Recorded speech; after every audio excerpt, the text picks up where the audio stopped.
and that. So, alhamdulillah, they're both, one of them is very closed-minded, the other one is a bit more open, but the same. Alhamdulillah, they still treat me the same. They don't treat me any different, which is, like I said, Christianity, I went to a Christian school when I was younger. It never grabbed me, so I was never really attracted towards that.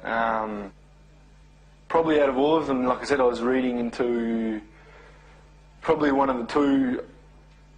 I was reading a lot about Buddhism, a lot about sort of the, Confucianism and Buddhism and just sort of that sort of theory and probably just the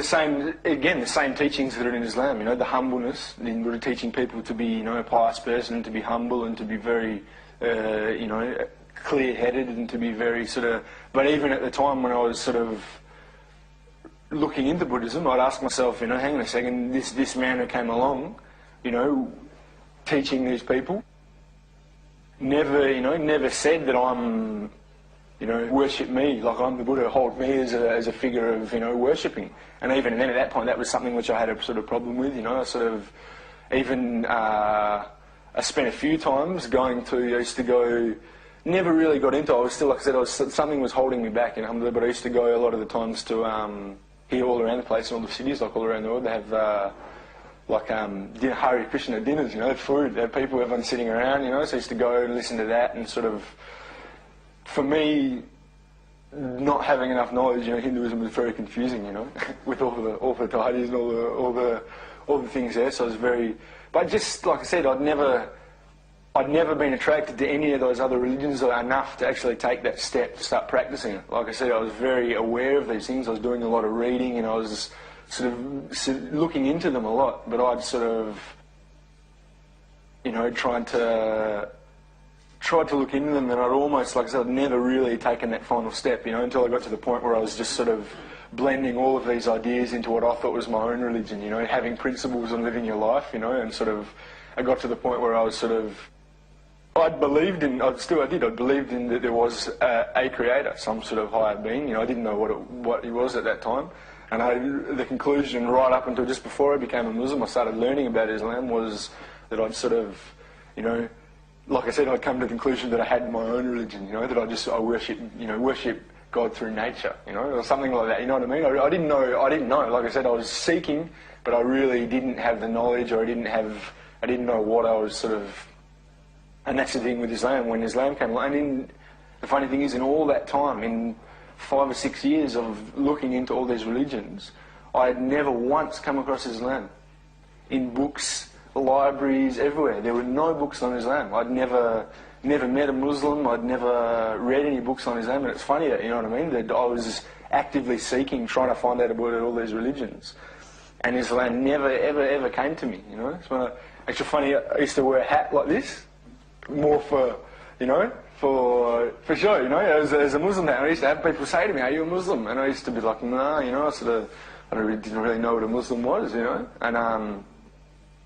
it's part of that was the thing though, when I became a Muslim, having looked through all these other religions, al-Haq, the truth within Islam that's what blew me away. That's why I had no doubts, from all these things I'd started to learn about Islam. It was very, very, very much just the whole idea of,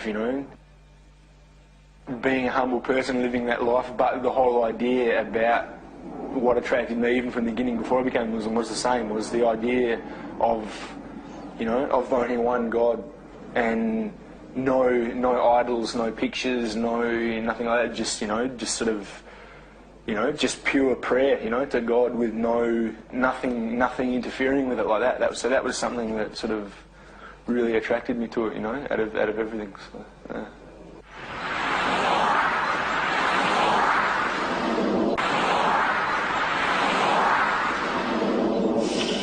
For me, alhamdulillah, when I first became a Muslim, I was and I started to find out. I didn't realise that there was these differences, when I was looking into Islam. But when I finally became a Muslim, And I sort of realised there are all these different groups, and I was it was for a little while disheartening for me. I was like, man, subhanAllah, what is this? I thought a Muslim was a Muslim, there's no, all these different groups. But, and again now, being a person, I don't like to give labels to people. When I first became Muslim, I sort of, the brothers who I became Muslims with were from, the Ahl Sunnah wal Jama'ah, which now, to me now, my understanding now that I've learned, really all Muslims should be this label, right? And so when I first became a Muslim, I was walking around saying, I'm a Salafi, rah, rah, rah, and I got right into that because that was just how I was sort of conditioned to from going to this one markaz. And so now, alhamdulillah, I've started to, really in the last few months, only really as well, started to realise that, okay, there are different schools of thought, and some of the opinions I don't agree, well, not even opinions, but the ways they conduct dawah, some people, and the way they do things I don't agree. But I do agree that there shouldn't be any such title as any of these, Hanafi, Salafi, same thing. So basically, like I've heard you say before, the same thing, is that I consider myself a Muslim who follows the Quran and the Sunnah, but also, without giving myself the label of a Salafi, I do try to understand the religion of Islam as the Sahaba understood it, because that's Islam in its most pure form. So. But definitely, I've really made an effort to get away from that, and even when my fellow brothers now say to me, I've got another brother who's become a Muslim very recently, 6 months ago, and he's the same, same people, alhamdulillah, but he's still very stuck in that. He's like, oh, I don't want to go to that mosque there because they're not Salafis, and I say to him, man, like, what's going on here? Well, if I have to, like I said, following the way of the Salaf, because for me, it is it's the proper Islam. Because it is, like you said, people that follow the Quran and the Sunnah, as far as what I've learnt and my knowledge, they are on the most correct path. Not to say that everyone else is not, but being a person who's doing that, I try not to label people, or also not to steer clear. Like in Melbourne, for example, there are unfortunately some brothers who are within this sort of, group of, they call themselves Salafis, who, like I said, they won't go to any other mosque. They just go to their markaz because they think that everyone else is completely wrong, and they don't want to know other people, And subhanAllah, unfortunately, even amongst these brothers, there's two different markazes, and they're like, you shouldn't go to that markaz, and the fitna is unbelievable, So I've made a big effort to try and steer clear of that, but that understanding for me, is the most correct one. So subhanAllah, just reading. A lot of basic books. There's one book I read before I became a Muslim, it's quite a common book, I don't know if it's called the Brief Illustrated Guide to Understanding Islam. It's a very colourful book, colourful cover. For me, that was one of the first books I read, which really sort of